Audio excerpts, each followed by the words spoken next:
নরেন্দ্র মোদীর দেশে কোরআনের 26টা আয়াত নিষিদ্ধ করার জন্য আদালত রিট করা হয় নাই। তো যেই কোরআন পুরোটা আমাদের জন্য হেদায়েত, এমনকি যে আয়াতগুলো জীবনে বুঝতে পারবো না, যেমন আলিফ লাম মিম, ইয়াসিন, তাহা, হামিম, আইন, সিন, কাফ, কাফ হা ইয়া আইন সাদ, এই আয়াতগুলো আমাদের জন্য হেদায়েত। সেই কোরআনের 26 আয়াত নিষিদ্ধ করার দাবি করা হয়েছে ভারতে। আর ভাববেন না এটা ভারতের বিষয়, আর এই দেশেও আরবি আয়াতরে নিষিদ্ধ করার দাবি হয়তো জানানো হয় নাই, কিন্তু কোরআনের শত শত আয়াতের বাংলা অনুবাদ এবং ব্যাখ্যা জনগণের সামনে তুলে দিতে অঘোষিত নিষেধাজ্ঞা বহু আগ থেকেই জারি করে রাখা হয়েছে। আর সমাজের মধ্যে এখন কয়টা এলাকা, কয়টা সভা এমন আছে যেখানে একজন আলেম সাহসের সঙ্গে জিহাদের আলোচনা করতে পারবে? কোরআনে নামাজ নিয়ে আয়াত আছে, জিহাদ নিয়ে আয়াত নাই। আরে বলেন নাই? এই কোরআনে নামাজ নিয়ে আয়াত আছে 82টা। কয়টা? শেষ করে দিব? তাহলে সারা শব্দ দেয়া লাগবে। আমি তো এটা ভাবতে পারছি না যে এলাকার সবার রক্ত ঠান্ডা হয়ে গেছে। সবার রক্ত তো ঠান্ডা হওয়া উচিত না। এখন তো আমাদের রক্ত ঠান্ডা হওয়ার সময় না, এখন তো রক্তে আগুন জ্বলার সময়। যেই পৃথিবীতে আল্লাহর নবীর গাড়ি দেওয়া হয়, যেই পৃথিবীতে কোরআনের অবমাননা করা হয়, যেই পৃথিবীতে প্রতিদিন মসজিদ ভাঙা হয়, যেই পৃথিবীতে প্রতিদিন মুসলিম নারীকে ধর্ষণ করা হয়, যেই পৃথিবীতে প্রতিদিন মুসলমান যুবকের মুখ থেকে তাজা খুন ছড়ানো হয়, সেই পৃথিবীতে নিজেদের অধিকার নিশ্চিত হওয়ার আগ পর্যন্ত মুসলমানের রক্ত কিভাবে ঠান্ডা হয়? ইসলাম ইসলাম মোদের দালালেরা হুশিয়ার সাবধান, মোদের দুই গালে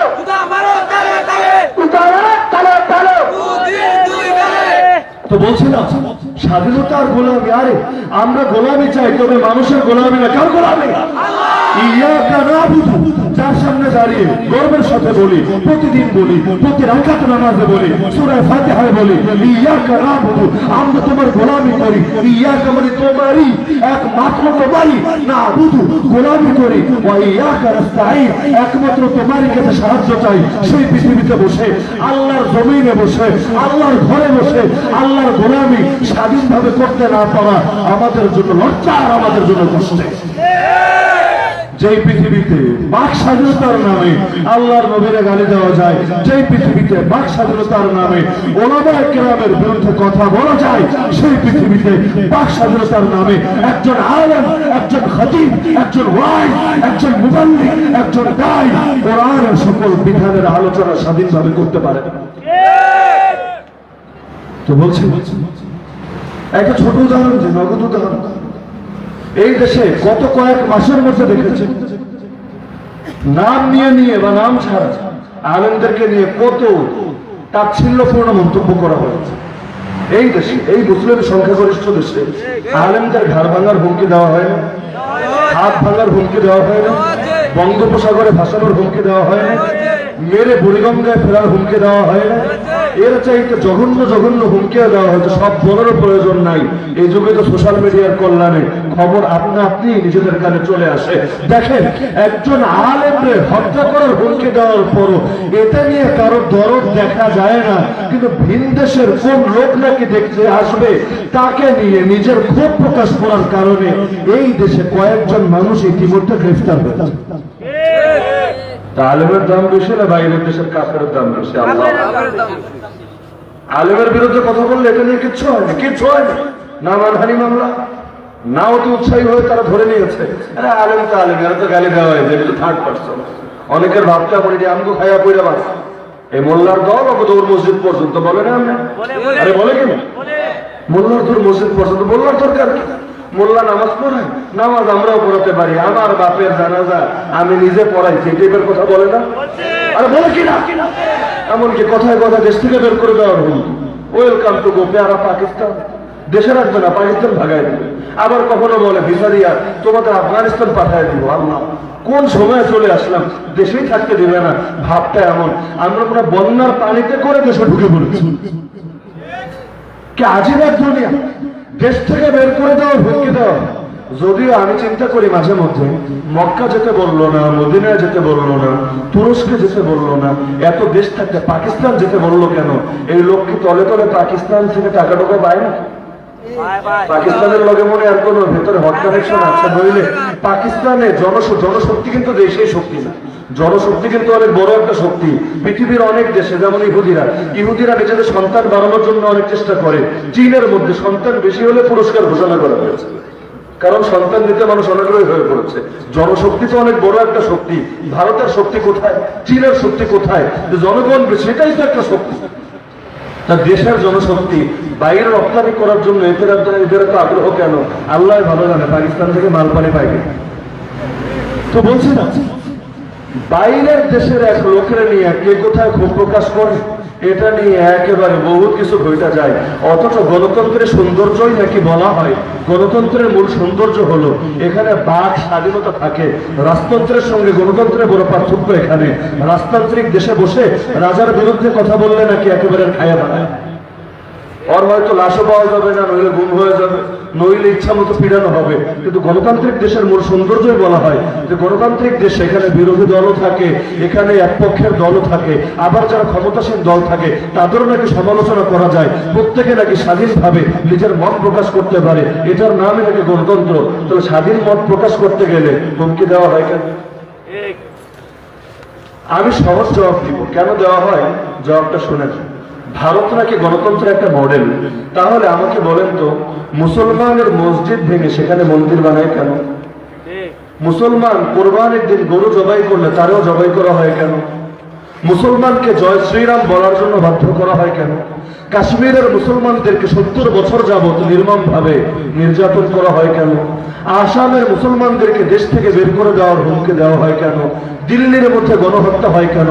গুজরাটের মধ্যে মানুষের রক্ত ঝরে কেন? এমনকি গর্ভবতী নারীকে বহু মানুষ মিলে একসঙ্গে গণধর্ষণ করে, ভাইয়ের সামনে, বাপের সামনে, স্বামীর সামনে।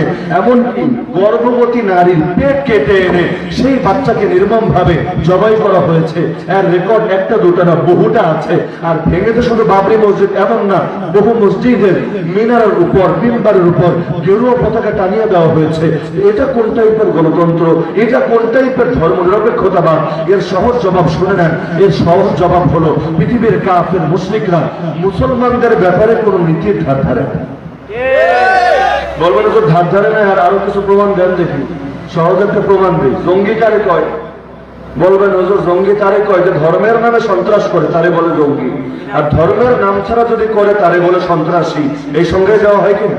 আমি একটা নগদ উদাহরণ দিই। গত বছর, আপনাদের মনে আছে কিনা জানি না, নিউজিল্যান্ডের ক্রাইস্ট চার্চে শুক্রবার দিন জুমার নামাজের সময় এক খ্রিস্টান শ্বেতাঙ্গ যুবক মসজিদে এসে তার বন্দুকগুলো গাড়ি থেকে বের করে সেটা দিয়ে গুলি করে নির্মম ভাবে অনেক মুসল্লিকে হত্যা করে নাই। এমনকি ঠিক সেই মসজিদে, ঠিক সেই টাইমে বাংলাদেশের ক্রিকেট টিমের প্লেয়াররা, আপনাদের টাইগাররা, রয়্যাল বেঙ্গল টাইগার না, মানুষ টাইগাররা সেখানে উপস্থিত থাকার কথা ছিল। যদিও বাঙালি ঢিলা জাতি, এই ঢিলামি করার অনেক লস আছে, মাঝে মধ্যে দু একটা লাভ হয়ে যায়। বাঙালি সব জায়গায় ঢিলামি করে, করেন না? আপনারাও করেন না ঢিলামি? মাহফিলে দেখা হবে বিকাল 3টা থেকে শুরু হবে, মানুষ আসবে এসার পর, মাগরিবের পর। তার মানে সব লাইনেই ঢিলামি করতে আমরা উস্তাদ। তো সেদিন মসজিদেও টাইম মতো যায় নাই, গেলে হয়তো একটা ফেরত আসতো না। আল্লাহ এদের হায়াত লিখে রেখেছেন, এজন্য একটু ঢিলামি করে বসেছিল, যাওয়ার আগেই দেখে কেচ্ছা খতম। তো দেখেন, সেই যুবক এতগুলো মানুষকে গুলি করে হত্যা করেছে, তারিখে সঙ্গে সঙ্গে ক্রস ফায়ার দেওয়া হয়েছে? আরে হয়েছে কিনা? মুসলমানের ক্ষেত্রে যদিও হয়, যেমন ফ্রান্সে এক স্কুল শিক্ষক নবীরা নিয়ে নিয়মিত গালিগালাজ করতে, জানেন আপনারা, ব্যঙ্গ করত নবীকে নিয়ে। এক সপ্তাহ পর্যন্ত তার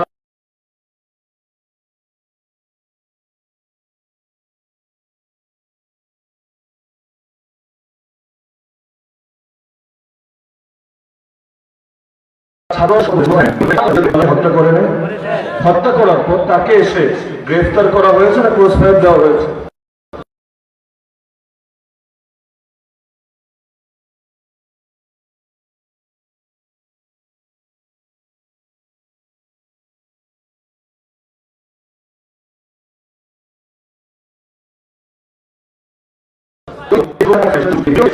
কাফেররা বাদ দেন, কোন মুসলমান এটা নিয়ে প্রশ্ন তুলেছে? যুবক যদি অপরাধ করে, অপরাধ করলে এর বিচার করবে কি পুলিশ না আদালত? আর সারা দেন না, কারা করবে বিচার করার দায়িত্ব? পুলিশের না আদালতের? যদি পুলিশে করে আদালতের দরকার আছে? আদালত তালা মেরে দিলেই হয়। পুলিশের কাজ অভিযোগের ভিত্তিতে গ্রেফতার করা, আদালতের দায়িত্ব অভিযোগটা আসলে সঠিক কিনা এটাকে যাচাই করা। অভিযুক্ত মানেই অপরাধী না। বহু মানুষ এমন আছে যারা অভিযুক্ত, পরবর্তীতে আদালত তাদেরকে বেকসুর খালাস ঘোষণা করে না। যদিও এই দেশের কথাই বলি, একটা লোককে মনে করেন গ্রেফতার করে সামনে কয়েকটা বই রাখবে, নাম লাগিয়ে দিবে জিহাদি বই সহ 5টা লোককে পাওয়া গেছে এরা জঙ্গি। পত্রিকায়, সব পত্রিকায় শিরোনাম দেখবেন 5 জন জঙ্গি গ্রেফতার হয়েছে, দেখবেন এরকম শিরোনাম। অথচ দেখেন লোকটা জঙ্গি নাকি জঙ্গি না, খুনি নাকি খুনি না, ধর্ষক নাকি ধর্ষক না, চোর নাকি চোর না, এটা নির্ণয় করার দায়িত্ব আদালতের না? আরে বলেন আদালতের কিনা? যখন গ্রেফতার হলো তখন সে অপরাধীর অভিযুক্ত, অপরাধীরা অভিযুক্ত, অভিযোগ। এরপর আদালতে নেওয়ার পর প্রমাণিত হবে এই অভিযোগ সঠিক নাকি ভুল। যদি সঠিক প্রমাণিত হয় তাহলে সে অপরাধী, যদি যদি সঠিক প্রমাণিত না হয় সে নিষ্পাপ, সে নিরপরাধ। যদি অপরাধী প্রমাণিত হয় আদালত তার বিচার করবে, আদালত তার ব্যাপারে যে ফয়সালা করবে সেটাই চূড়ান্ত। এর আগে তার গায়ে টাচ করার অনুমতি হবে, পিঠে হাত ভাঙার অনুমতি কারো নাই, পেছন দিয়ে ডিম দেওয়ার অনুমতি কারো নাই, প্লাস দিয়ে রক্ত দেওয়ার অনুমতি কারো নাই, লজ্জাস্থান ইলেকট্রিক শক দেওয়ার অনুমতি কারো নাই, নিজের চোখের সামনে নিজের বউকে নিয়ে রেপ করার অনুমতি কারো নাই। প্রশ্ন তুলবে কারা? গোলামের যাত্রা। গোলামি করতে করতে রক্তের সাথে মিশে গেছে। প্রশ্ন তুলতে ডর লাগে, যদি প্রশ্ন তুলে আমারে মারে। আরে একটা কুত্তা মরার আগে মরণ কামড় দিয়ে যায়, রামবে সেই জাতি নিজের সাংবিধানিক অধিকারের ব্যাপারে প্রশ্ন তুলতে রাজি না। ইচ্ছা মতো খাবো, আমারে বাইরে চলে আসে, আমি কিচ্ছু করবো না, যেমনি মনে চা আসো আমি আমার শরীর ফেলে দিলাম। তো বলছিলাম সেই যুবকের দিবালোকে ক্রস ফায়ারে হত্যা করা হয়েছে, কেউ প্রশ্ন তুলে নাই, কারণ সে তো মুসলমান। সে এমন একটা লোককে হত্যা করেছে যে আল্লাহর নবীরা গালি দেয়, তো মুসলমান হয়ে হত্যা করবে কেন? ওর দুনিয়ায় বেঁচে থাকার অধিকার নেই, বিচার ছাড়াই ওর ক্রস দেওয়া হয়েছে। অপরদিকে নিউজিল্যান্ডের সেই যুবকরে ক্রস ফায়ার দেওয়া হয়নি, গ্রেফতার হয়েছে। অরপর আজকে এই যে 22 মার্চ 2021 আজকে পর্যন্ত তাকে ফাঁসি দেওয়া হয়েছে, ইলেকট্রিক শক দিয়ে হত্যা করা হয়েছে, গুলি করে মারা হয়েছে, নাকি সে এখনো জিন্দা সেলের মধ্যে আছে? জিন্দা নাই, আরে জিন্দা নাই। এবার দেখেন দ্বিতীয় প্রশ্ন আমি করি, যেই যুবক এই হত্যাকাণ্ড ঘটিয়েছে, যে অস্ত্রগুলো সে ব্যবহার করেছিল, অস্ত্রগুলোর মধ্যে বড় বড় ক্রুসেডার যোদ্ধার নাম কালি দিয়ে লেখা ছিল। ক্রুসেড বুঝেননি? ইসলামের ধর্মযুদ্ধরে যেমন জিহাদ কর, খ্রিস্টানদের ধর্মযুদ্ধকে কি বলে? আরে কি বলে? এই ক্রুসেডে যারা শরীক হয় তাদেরকে বলে ক্রুসেডার। তো বড় বড় ক্রুসেডার যোদ্ধার নাম তার অস্ত্রের মধ্যে লেখা ছিল। এখন আমরা বলেন তো, সে যে হত্যাকাণ্ড ঘটালো এটা কি ধর্মের নামে না ধর্মের নাম ছাড়া? কথা বলে না, ধর্মের নামে না ধর্মের নাম ছাড়া? যদি ধর্মের নামে সন্ত্রাসী কর্মকাণ্ড করার নাম জঙ্গিবাদ, আমাকে বলেন সেই লোকটা জঙ্গি কিনা? আরে বলবে না সেই লোকটা জঙ্গি কিনা? সে জঙ্গি না? একটা লোক দাঁড়িয়ে বলতে পারবেন বিদেশি মিডিয়া, আন্তর্জাতিক মিডিয়া বাদ দিলাম, দেশি কোন একটা মিডিয়া, ইলেকট্রনিক মিডিয়া বা প্রিন্ট মিডিয়া, কোন একটা মিডিয়ায় সেই যুবকের নামের শুরুতে জঙ্গি শব্দ লেখা হয়েছে? একজন মানুষ দাঁড়িয়ে বলেন। আরে একটা লোক বলেন, কেউ বলবেন জঙ্গি বলা হয়েছে তাকে? জঙ্গিবাদ কি শুধু মুসলমানের বাধ্যতার সম্পদ? আজকাল তো প্রচার করা হয় বিশুদ্ধ উচ্চারণে আসসালামু আলাইকুম বলা, আল্লাহ হাফেজ বলা জঙ্গিবাদের আলামত। টাকুর উপর কাপড় পরিধান করা জঙ্গিবাদের আলামত। এক মুষ্টি দাঁড়িয়ে রাখা জঙ্গিবাদের আলামত। কথায় কথায় আরবি শব্দ বলা, যেমন আসসালামু আলাইকুম, আলহামদুলিল্লাহ, সুবহানাল্লাহ, জাযাকাল্লাহ, আস্তাগফিরুল্লাহ জঙ্গি হওয়ার আলামত। বিভিন্ন অপসংস্কৃতি পরিহার করা, এগুলোর বিরুদ্ধে অবস্থান নেওয়া জঙ্গি হওয়ার আলামত। ভাবটা এমন, ওরা যেন নিজেদের ভাবে প্রতিটা মুসলমানকে জঙ্গি বলতে চায়। যদি দাড়ি রাখা জঙ্গিবাদ হয়, আমরা সবাই জঙ্গি হতে রাজি আছি না? যদি টাকুর উপর কাপড় পরিধান করে জঙ্গিবাদ হয়, আমরা জঙ্গি হব না? যদি বিশুদ্ধ উচ্চারণে সালাম দেওয়া জঙ্গিবাদ হয়, আমরা জঙ্গি হব না? কিন্তু আমি ওদেরকে প্রশ্ন করে, জঙ্গিবাদের সংজ্ঞা কি আমারে বোঝান? সংজ্ঞা যদি হয় ধর্মের নামে সন্ত্রাসী কাজ, নিউজিল্যান্ডের সেই যুবকরা কেন জঙ্গি বলবে হুজুর এটা বিক্ষিপ্ত ঘটনা, তো রাখলাম। এক যুবকরা নিয়ে এত কাহিনী করার দরকার নেই, বিক্ষিপ্ত ঘটনা। আরে তাকান ইসরায়েলের দিকে, চেনেন না ইসরায়েল? আরে চেনেন না? ইসরায়েল যে প্যালেস্টাইনের লক্ষ লক্ষ, 1-2 লাখ 10 লাখের বেশি মুসলমানকে নির্যাতন করেছে, হাজার হাজার নারীকে ধর্ষণ করেছে, মুসলমানদের প্রথম কেবলা দখল করে রেখেছে, কয়েকবার আগুন লাগিয়েছে, এখন চূড়ান্ত ভাবে সেটাকে ভেঙে দিতে চায়। মুসলমান কত আলেমরা হত্যা করেছে এর কোনো হিসাব নাই। এমনকি মুসলমানের দেশ দখল করে জানো রাষ্ট্র বানিয়েছে, যেই রাষ্ট্রের অনুমোদন আবার দিয়ে দিয়েছে ওদের কাফের দাদা বাবুরা, নাম লাগিয়েছে ইসরায়েল। আবার গর্বের সাথে বলে আমরা এখন আছি ইসরায়েল, আগামীতে আমরা হবো গ্রেটার ইসরায়েল, অখণ্ড ইসরায়েল, বিশাল ইসরায়েল। এমনকি পতাকা বানিয়েছে, পতাকার মধ্যে সাম্রাজ্যবাদের হুমকি। ইসরায়েলের পতাকা দেখেছেন কেউ? কে দেখেছেন? হাত তুলেন দেখে। যারা দেখেন না আজকে বাসায় গিয়ে দেখবেন, গুগল সার্চ করে। পতাকা একটা বানিয়েছে, পতাকার মধ্যে উপরে আর নিচে দেখবেন 2টা ব্লু দাগ, ব্লু বুঝেন নীল, 2টা নীল দাগ, মাঝখানে 6 কোণ বিশিষ্ট তারা, আকাশের তারা। ওরা বলে উপরে আর নিচে 2 দাগ হলো ওদের বর্ডার।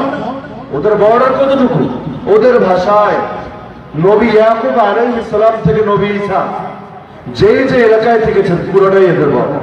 তার মানে ওরা সহজে বলে নবী ইয়াকুবের আবাসভূমি ফিলিস্তিনের কেনান, সেই কেনান থেকে খায়বার পর্যন্ত এবং দরিয়ায় ফোরাত থেকে দরিয়ায় নীল পর্যন্ত পুরোটা হলো ওদের বর্ডার।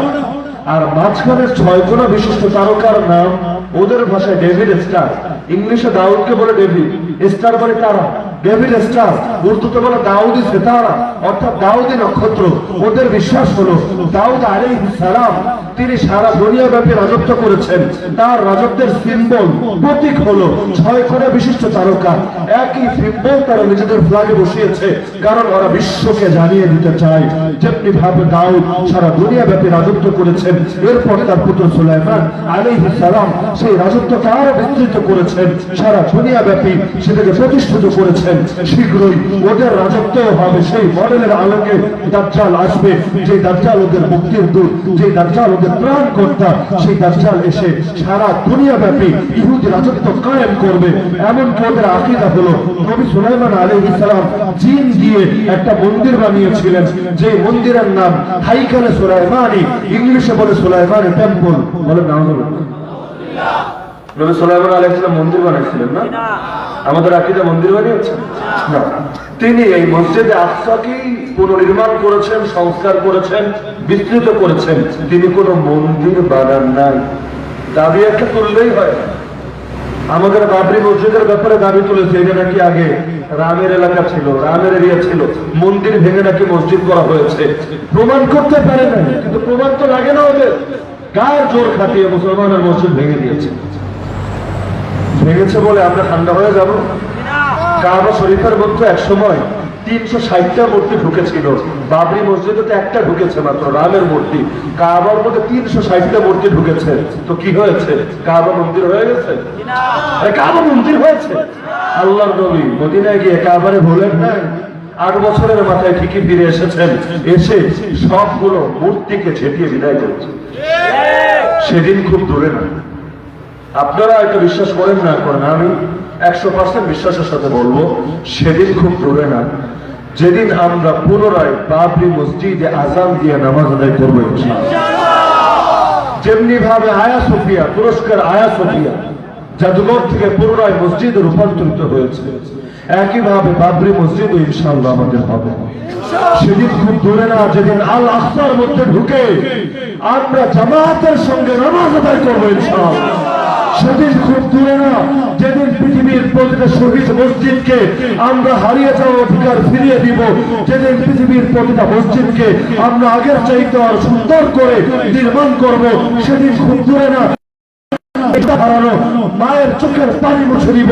যেদিন ধর্ষিতা নারীর আত্মচিৎকার সারা দিয়ে তাদের অন্তর শান্তবার পরশ বোলাবো, সেদিন সত্যেরা যেদিন এতিম সন্তানের পাশে দাঁড়িয়ে বলবো তোমার বাবা মরে গেছে, শহীদ হয়েছে, কিন্তু মন খারাপ করো না, সে নিজের রক্ত দিয়ে লক্ষ কোটি যুবককে দিন কায়েমের জন্য জাগিয়ে দিয়ে দিয়েছে।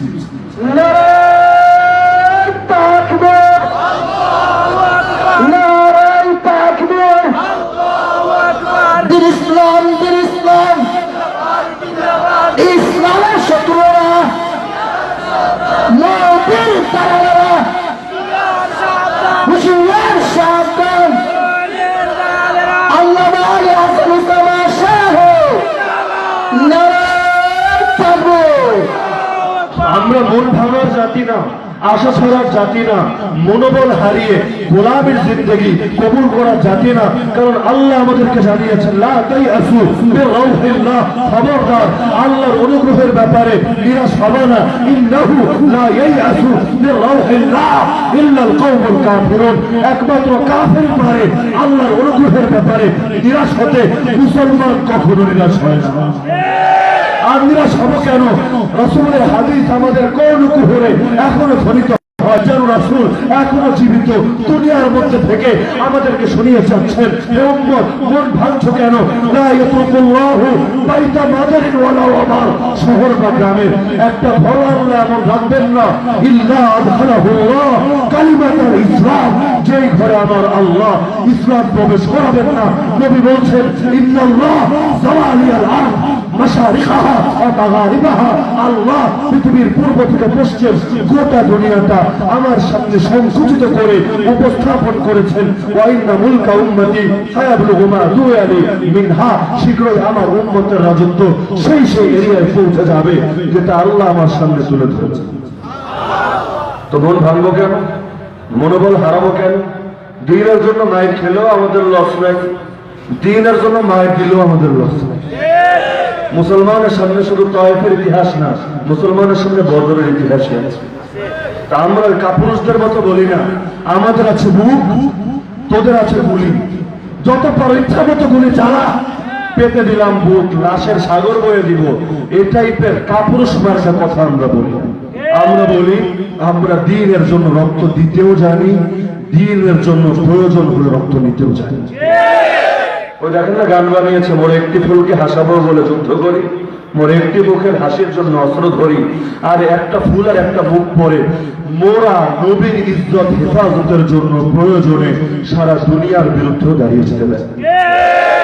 আমরা আল্লাহর কিতাবের হেফাজতের জন্য প্রয়োজনে গোটা দুনিয়ার বিরুদ্ধেও দুশ্মনী প্রকাশ করতে পারি। এতে দুনিয়া আমাদের কি বলল? কত ত্যাগ দিল, আজকাল তো ত্যাগের শেষ নাই। চরমপন্থী, জঙ্গিবাদী, মৌলবাদী, সাম্প্রদায়িক উস্কানি দাতা, হ্যাং ট্যাং, কত টাইপের ত্যাগ যে বেরিয়েছে, এর কোনো ইয়ন্ত্রণ নাই।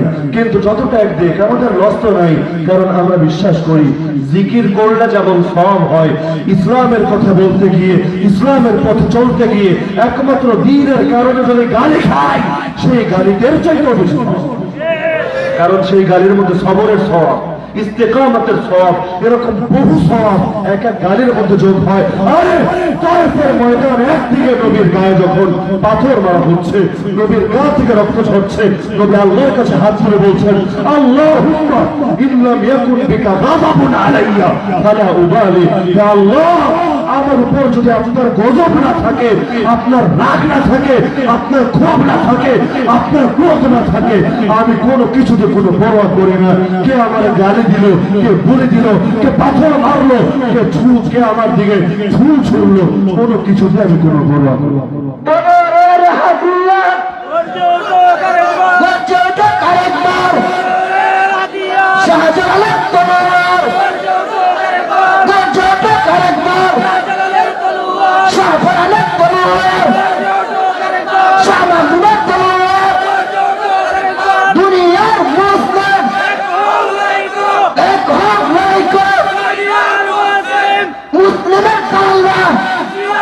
আপনাদের কথা জানেন, আমি নিজের কথাই বলি। আমার সারা জীবনে এমন 2 রাকাত নামাজ নাই যেই নামাজ কিয়ামতের দিন আল্লাহর দেখিয়ে বলতে পারবো আল্লাহ এই 2 রাকাতের উসিলায় আমার ক্ষমা করে দাও। সারা জীবনে আমি এমন একটা রোজা রাখতে পারিনি যেই রোজাটা আল্লাহরে দেখিয়ে বলবো, আল্লাহ এই রোজাতে 100% কোয়ালিটি সম্পূর্ণ ছিল। যত হক আছে, জাহেরি হক, বাতেনি হক, একটার মধ্যেও কমতি করে নেই। আল্লাহ এই রোজাটার উসিলে আমার ক্ষমা করে দাও। আমার সারা জীবনে এমন কোন আমল নাই যে আমল নিয়ে আমি আশা করতে পারি যে আল্লাহ আমার ক্ষমা করে দিবেন।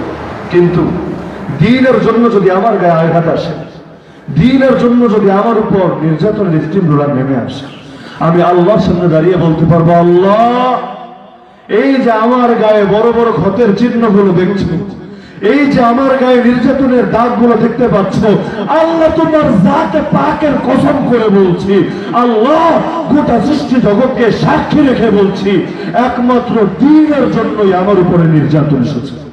সুতরাং হে আল্লাহ, আমাকে বেলালের দলে শামিল করে নাও, আমাকে খুবাইব, খাব্বাব, সুহাইব আর মুসআবের সঙ্গে মিলিয়ে আল্লাহ আমার এই উসিলা জান্নাতে দিয়ে দাও। উহুদ যুদ্ধের আগে দুই সাহাবী একত্র হয়েছে। প্রথম জন বললেন, আমি একটা দোয়া করব, তুমি আমিন বলবা। দ্বিতীয় জন বলল, ঠিক আছে, তাহলে আমিও একটা দোয়া করব, তুমি আমিন বলবা। সাউন্ড কি অটোমেটিক কমে গেল? প্রথম জন দোয়া করছে, হে আল্লাহ আপনি আমার বাহুতে শক্তি দিন, এরপর আমার মোকাবেলায় কোন শক্তিশালী কাফেরকে দাঁড় করিয়ে দিন, সেই কাফের সঙ্গে যেন আমার প্রচন্ড লড়াই হয় এবং সেই লড়াইয়ে যেন আমি বিজয়ী হই, তাকে পরাজিত করে আমি যেন ইসলামের কালিমাকে সমুন্নত করতে পারি। সঙ্গে সাহাবী বললেন আমিন। এবার দ্বিতীয় সাহাবী দোয়া শুরু করলেন। প্রথম অংশ একই রকম, হে আল্লাহ আপনি আমাকেও শক্তি দান করুন, আমার মোকাবেলায় কোন বীর শক্তিশালী কাফেরকে দাঁড় করিয়ে দিন, এরপর আল্লাহ আপনি আমার উপর থেকে বিজয়ী করে দিন, সে যেন প্রথমে আমাকে হত্যা করে, এরপর আমার অঙ্গ প্রত্যঙ্গ গুলো কেটে টুকরা টুকরা করে ফেলে রাখেন। আর আপনি তো জানিয়েছেন যার যেভাবে মরণ হবে হাসরের ময়দানে শেষ যেভাবে উঠবে। জানেন তো এটা? দাড়ি নিয়ে কবরে যাবেন, কিয়ামতের দিন দাড়ি নিয়ে উঠবেন। দাড়ি ছাড়া কাফের মুশরিকদের মতো মরবেন, কিয়ামতের দিন ওই চেহারাটা নিয়েই উঠবেন। যে যেভাবে মরে সেভাবেই হাসর হয়। এজন্য মাসালা হলো শহীদকে গোসল দেওয়া হয় না, কারণ কিয়ামতের দিন হাদিসে আছে সেটা রক্ত মাখা দেহ নিয়ে আল্লাহর সামনে হাজির হবে। হাদিসের শব্দ লাউনুহু লাউনুদ দাম ওয়া রিহুহু রিহুল মিস্ক, তার গায়ের রক্তগুলো দেখতে হবে রক্তের রঙে, কিন্তু আর ঘ্রাণ হবে মিশকে আম্বরের চাইতে সুগন্ধি। তো হে আল্লাহ, কাল কিয়ামতের দিন যখন আমি হাসরের ময়দানে হাজির হব, আপনি আমাকে জিজ্ঞেস করবেন, হে বান্দা তোমার এই অবস্থা কেন, তোমার অঙ্গ প্রত্যঙ্গ গুলো কাটা টুকরা টুকরা কেন? আমি বলবো, হে আল্লাহ আমি আপনার দ্বীনের জন্য জিহাদের ময়দানে নেমেছিলাম, আপনার দ্বীনের জন্য আমাকে হত্যা করা হয়েছে, এরপর আমার অঙ্গ প্রত্যঙ্গ গুলো কেটে টুকরা টুকরা করা হয়েছে। হে আল্লাহ একমাত্র আপনার জন্য আমার এই পরিণাম, দুনিয়ার কোন সংসদে আমার ছিল। তখন আল্লাহ আপনি বলবেন, এই ফেরেশতারা তোমরা শুনে রাখো, আমার বান্দা সত্য বলেছে, আরে যাও যাও জান্নাতে নিয়ে যাও। সঙ্গে সাহাবী বললেন আমিন। উহুদের যুদ্ধ শেষ হয়েছে, লাশগুলো সামনে আনা হলো, জীবিত মানুষরাও ময়দানে, লাশের কাতারেও সেই সাহাবীরা খুঁজে পাওয়া গেল, জীবিতদের কাতারেও তাকে দেখা গেল। সবাই পেরেশান, গেলটা কোথায়? এবার খুঁজতে খুঁজতে খুঁজতে পাহাড়ের এক প্রান্তে গিয়ে দেখে কোন একটা মানুষকে ওরা নির্মম ভাবে হত্যা করেছে। আগামাথা কিছু বেরোনো যাচ্ছে, মাথা এক জায়গায়, খুলি এক জায়গায়, হাত এক জায়গায়, হাত আবার কয়েক টুকরা, আবার কোন কোন অঙ্গ গাছের ডালে ঝুলিয়ে রেখেছে। মানে এইটা যে কার দেহ না অনেকজন মানুষের দেহ, আগামাথা কিছু বোঝা যাচ্ছে না। পরে ধীরে ধীরে যেগুলো পেয়েছে একটা একটা করে জমা করেছে। এরপর তার বোন তার হাতের আংটি দেখে চিনেছে, আর এই লাশটা তো অন্য কারো লাশ না, আমার ভাইয়ের লাশ। এই দৃশ্য দেখার পর তার সঙ্গে সাহাবী যিনি তার দোয়া আমিন বলেছিলেন, তিনি বললেন, আল্লাহর কসম করে বলছি নিশ্চয়ই আমার দোয়ার চাইতে তার দোয়া বড় উত্তম ছিল। তো বলছিলাম ইসলামের বিজয় মানে ইসলামের বিজয় মানে হলো আল্লাহ এবং তার রাসূল যা বলেছেন, যা করেছেন, এটাই চূড়ান্ত, এটাই সবার উপর প্রতিষ্ঠিত। এটা কারো টেবিল থেকেও পাশ হয়ে আসতে হবে না, এটার ব্যাপারে কারো অনুমতিও নিতে হবে না। মনে করেন এই দেশের মানুষ সাধারণভাবে মূর্তি চায় না, যদি এই দেশের 100% মানুষও মূর্তি চাইতো, তারপর ইসলাম বিজয়ী থাকার অর্থ হলো একটা জায়গায় মূর্তি বানানো হবে। আল্লাহর নবীরা যখন মক্কায় অফার দেওয়া হয়েছিল, সেই সময় নবী যদি ক্ষমতা গ্রহণ করতেন, সেই সময় বিষয়টা কেমন হতো? নবী দারুন নদওয়া নামক পার্লামেন্টে বসতেন। দারুন নদওয়া নামক পার্লামেন্টে বসার পর নবী নিজের রায় পেশ করতেন। আল্লাহ বলেছেন চোর চুরি করলে তার শাস্তি হলো হাত কাটা। আবু জাহেল বলতো না, এটা বেশি কঠিন হয়ে যায়, পরে 2 মাস জেলে রাখা ছেড়ে দিল। আবু লাহাব বলতো না, একটা কাম করো, ভাগ করো, যদি নিজের দলের লোক হয় আর কিছু বলবো না, বাইরের দলের যদি লোক হয় তাহলে ওরে ফিরে যাবে। পাশের জন বলতো না, দেখবো ধনী নাকি গরিব, যদি ধনী হয় টাকা খেয়ে ছেড়ে দিলাম, আর যদি গরিব হয় তো ইচ্ছা মতো ফিরিয়ে দিবা, যেন অন্যরা চুরি না করে। এরকম বিভিন্ন জনের বিভিন্ন মত নেওয়া হতো। আরেকজন উকবা দাঁড়ায় বলতো আমি আবু জাহেলের সাথে আছি। ওমর সেই যুগে ইসলাম গ্রহণের আগে তিনি দাঁড়িয়ে বলতেন আবুল আহাবের মতে আমার মত। এভাবে সব মত নেওয়ার পর কখনো রাসূল পাস, কখনো আবু জাহেল পাস, কখনো সব মত নেওয়ার পর যখন বলা হতো হা জয়যুক্ত হয়েছে, হা জয়যুক্ত হয়েছে, হা জয়যুক্ত হয়েছে, দেখা যেত রাসূল ফেল, আবু জাহেল পাস, অথবা রাসূল পাস, আবার 2 মাসের মাথায় বা 5 বছরের মাথায় এই রায় পুনর্বিবেচনা করা হবে, রাসূল ফেল। তো আল্লাহ বলার পর সেটা আবু জাহেলের কাছ থেকে অনুমোদন নিতে হবে, আবার সেটা পাসও হতে পারে, ফেলও হতে পারে। যদি এটা হয় তাহলে রব তো আর আল্লাহ হলো না, রব হয়ে গেল দারুন নদওয়াটা। অথচ আল্লাহ বলার পর সেটা অন্য কারো টেবিলে যাবে, আল্লাহ বলার পর সেই ব্যাপারে অন্য কারো মত নেওয়া হবে। আল্লাহ বলেছেন ভালো লাগলেও মানতে হবে, না লাগলেও মানতে হবে। যেমন আল্লাহ কোরআন ইহুদিদের ব্যাপারে বলেছেন ওয়ায়াসআউনা ফিল আরদি ফাসাদা, ওরা জমিনের মধ্যে ফাসাদ ছড়াতে অল টাইম চেষ্টা করছে। ফাসাদ কোরআনে ওই জঙ্গিবাদ বোঝানোর জন্য এই ফাসাদ শব্দ এসেছে, ফাসাদ ফিল আরদ। তাহলে ইহুদিরা যে আসল জঙ্গি, এটা বলতে কোনো সন্দেহ আছে? ওই যে পতাকা দিয়ে বুঝাই দিলাম, ওদের পতাকা, ওদের চেতনা, ওদের কথা, গ্রেটার ইসরায়েল হবো আমরা। এমনকি আশপাশের লোকগুলোর দিকে তাকান না, রামরাজ্য বানাবে, অখণ্ড ভারত মতো বানাবে, বাংলাদেশ, ভারত, পাকিস্তান, মিয়ানমার সব এক করে ফেলবে। করার পর ওই গরুর মুখ খায়া এগুলা গরুর দুধ খাওয়ানোওয়ালাদের বিরুদ্ধে যুদ্ধ করে এখানে ওদের আদর্শ কায়েম করবে। চট্টগ্রামের মধ্যে এখন থেকে 3 মাস আগে রাজপথে দাঁড়িয়ে মিছিল দিয়েছে, কুরুক্ষেত্রের হাতিয়ার গর্জে ওঠা আরেকবার বলে নাই।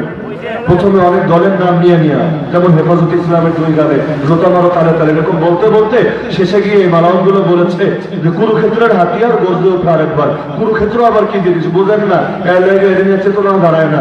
আমাদের যেমন আছে বদর, ওদের আছে কুরুক্ষেত্র। ওরা বিশ্বাস করে কুরুক্ষেত্র যুদ্ধের পর কৃষ্ণের আদর্শ প্রতিষ্ঠা হয়েছে, কৃষ্ণের বিজয় হয়েছে। তোরা এখন কুরুক্ষেত্রের কথা বলে, কৃষ্ণের কথাও বলে। ইসকন নাম শুনেন নাই? ইসকন মানে কি? ইসকন তো সংক্ষিপ্ত শব্দ, মানে হলো international society for Krishna consciousness, বাংলায় বলে আন্তর্জাতিক কৃষ্ণ ভাবনামৃত সংঘ। ওরা কিন্তু ওদের আদর্শ দিকে প্রচার করে। ছোট ছোট বাচ্চারে প্রাসাদ খাইয়ে হরে রাম হরে কৃষ্ণ বলায় নাই, মুসলমানদের পিছায় পিছায় মুখ থেকে জয় শ্রীরাম বাইর করে নাই, আর কি করে না নাকি? অনেকের তো খুবই না হুজুর এই দেশে সংখ্যালঘু নির্যাতন হয়। আমি বলবো এই দেশে মাঝে মধ্যে বিচ্ছিন্ন ঘটনা হয়তো ঘটেছে, কিন্তু তাও তো শেষে গিয়ে প্রমাণ হয় কি মুসলমান মারে এমন না, হুজুররা মারে তাও না। এই যেমন সুনামগঞ্জের সাল্লায় ওদের ঘর বাড়ি ভেঙেছে কি মামুনুল হক সাহেবের কথা, তাদের অনুসারীরা, হেফাজতে ইসলামের নেতারা, তাহলে কারা? ওদের লোকের যারা মেরেছে ওরা খালাতো ভাই, তাহলে দোষ চাপানো হয়েছে হুজুরের ঘাড়ে। কিন্তু আমি বলবো এই দেশে সংখ্যা গরিষ্ঠ নির্যাতন কত বেশি হয় দূরে তাকাতে হবে না, সীমান্তের দিকে তাকালেই তো দেখা যায় এপারের মানুষ আর ওপারের মানুষের রক্তে কত ব্যবধান। এপাশের ফেলানিরা লাশ হয়ে সীমান্তের কাঁটাতারে যদি ঝুলতে থাকে, ফেলানিদের রক্ত যদি বাংলার জমি রঞ্জিত হতে থাকে, এটা নিয়ে কাউকে মাথা ঘামাতে দেখা যায়। সংখ্যালঘু নির্যাতন করে এই দেশে সংখ্যাগরিষ্ঠরাই তো নির্যাতিত। আর সংখ্যালঘুরা রাস্তায় দাঁড়িয়ে বলতে পারে কুরুক্ষেত্রের হাতিয়ার গর্জে ওঠা আরেকবার, কিন্তু হুজুর মাহফিলে বসে তো বলতে পারে না বদরের হাতিয়ার গর্জে ওঠা আরেকবার।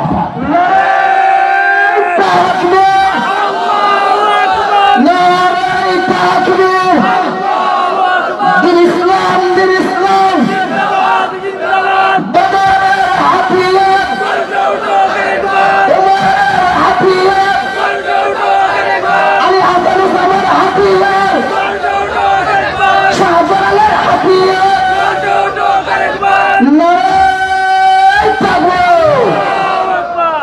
তো রাসূলের এই যে দুইটা আদর্শ, এক হলো মক্কায় দারুন নদওয়ায় যদি তিনি বসতেন, ইসলামের দুই চারটা বিধান হয়তো কায়েম করতে পারতেন, তবে সেটা তাওহীদের সাথে হতো না, শিরকের সাথে।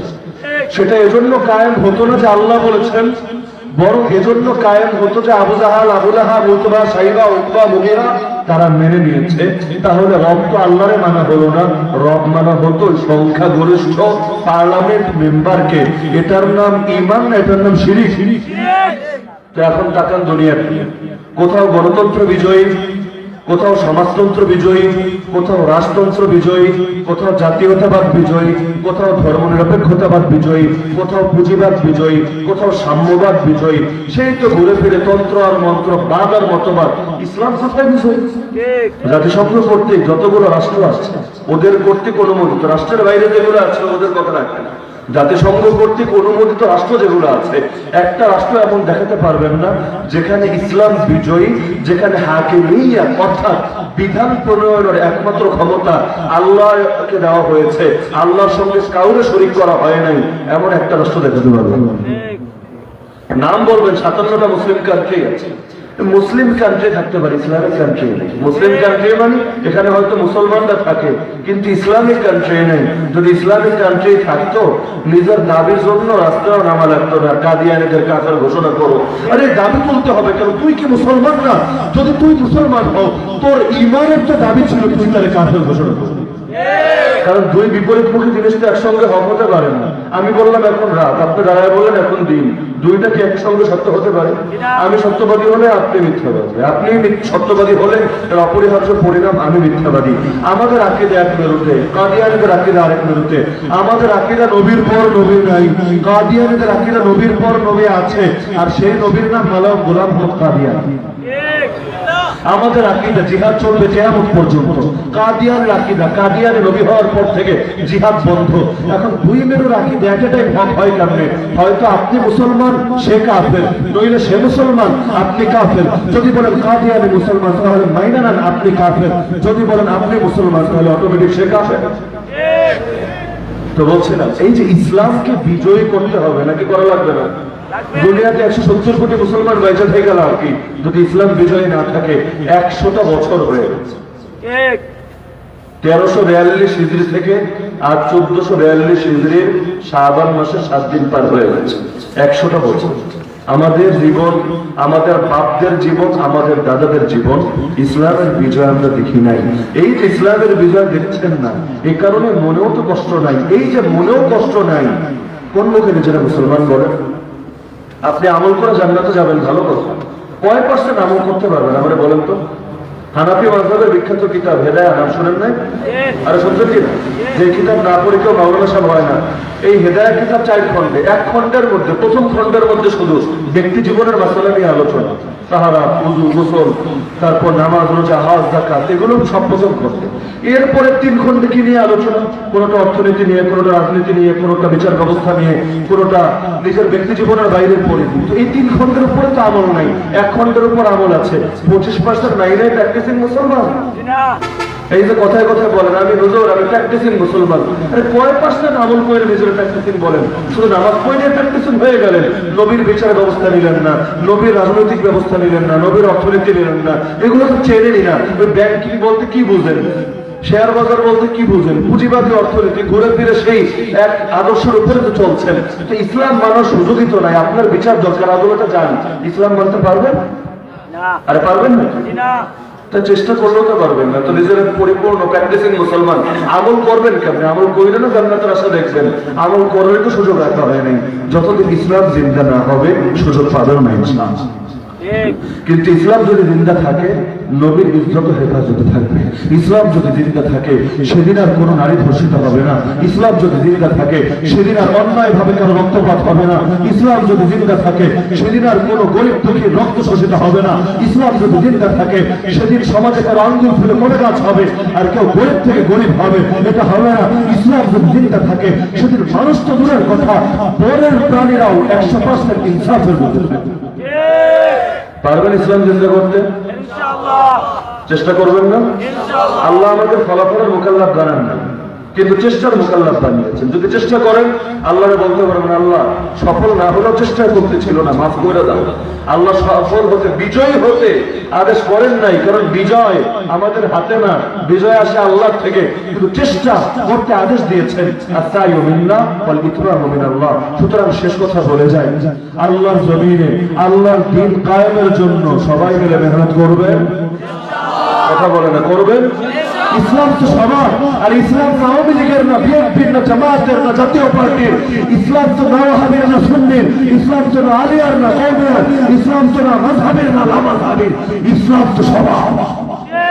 সুতরাং এই ব্যাপারে তো ভেদাভেদ থাকার দরকার নাই। আরে আপনি ওই মুখ হুজুরের ভালো পান, আপনি তো মুখ হুজুরের ভালো পান, আপনি নকশবন্দির বয়ান শুনেন, আপনি অলিপুরি সাহেবের বয়ান শুনেন, চারটাই শুনেন, কিন্তু খবরদার দ্বীন কায়েমের ব্যাপারে বাধা সৃষ্টি করবেন না। আল্লাহর জমিন আল্লাহর দ্বীন কায়েম করতে হবে কিনা? আরে বলেন, করতে হবে কিনা? একজন মিলে, সবাই মিলে। সুতরাং ইসলাম কায়েমের জন্য লড়বেন। ধর্ষিত নারীর আত্মচিৎকার শুনে তার অন্তরে সত্যির পরশ ভরানোর জন্য লড়বেন।